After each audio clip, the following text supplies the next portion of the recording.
Souvent on me demande pourquoi je peins et du coup j'ai essayé de répondre à ces questions avec des mots pour essayer de vous faire comprendre un peu ce qui se passe dans mon cerveau.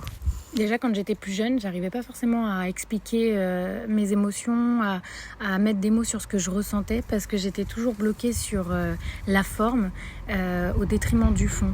J'avais peur de pas être comprise ou pas être écoutée. Et c'est un peu comme ça que j'ai développé cet espace de liberté où je pouvais transformer ce que je ressentais, ce que j'avais envie de dire en forme, en texture, en couleur. Et du coup, où il n'y a pas d'erreur.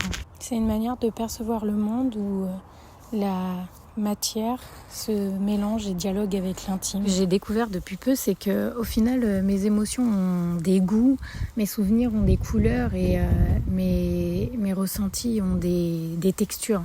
Et ça, c'est vraiment le quotidien de beaucoup de créatifs qui ont une lecture du monde qui est totalement différente. C'est finalement exprimer ce que je ressens au plus proche en étant sûr de jamais me tromper de mots.